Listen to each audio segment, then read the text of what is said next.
You ever wonder why some places have security guards standing around looking bored, while others have nothing but a flickering light and a prayer? Turns out the difference can actually decide whether a business gets sued into next Tuesday? Here is the wild part. If you get assaulted somewhere like a parking garage, an apartment complex, or a nightclub, the attacker is not always the only one who can be held responsible. Property owners have something called a duty of care, which is just a fancy way lawyers say you gotta at least try to keep people safe. If they knew about danger and did nothing, that is where things get interesting for you legally.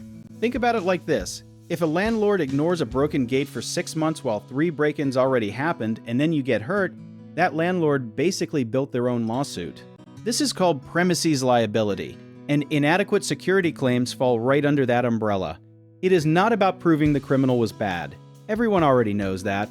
It is about proving the property owner was careless. Lawyers usually look for what is called foreseeability. Basically, could the owner have predicted something bad might happen based on past incidents, police reports, or even online reviews complaining about safety? Here is where people get confused. They think, well, crime happens everywhere, so how can that be their fault? But the law is not asking if crime is possible, it is asking if the owner ignored warning signs that made it likely. Cameras that do not work, lighting that has been out for months, locks that never got fixed, and security guards that vanished after budget cuts. All of these become evidence, and evidence is basically catnip for personal injury lawyers. You might be thinking this sounds like a reach, but courts have sided with victims plenty of times when a pattern of neglect is clear. It is less about one unlucky night and more about the property owner playing pretend when it came to safety. Preparation matters just as much as anger here. If something like this happens to you, documenting details, getting police reports, and finding an attorney quickly can make or break your case. Doubt creeps in a lot with cases like these because people assume big companies and property owners have unlimited lawyers ready to fight. And sure, that is scary, but that is exactly why injury lawyers specialize in exactly this kind of imbalance. Optimism sneaks back in too because many of these cases settle once evidence of negligence is clear.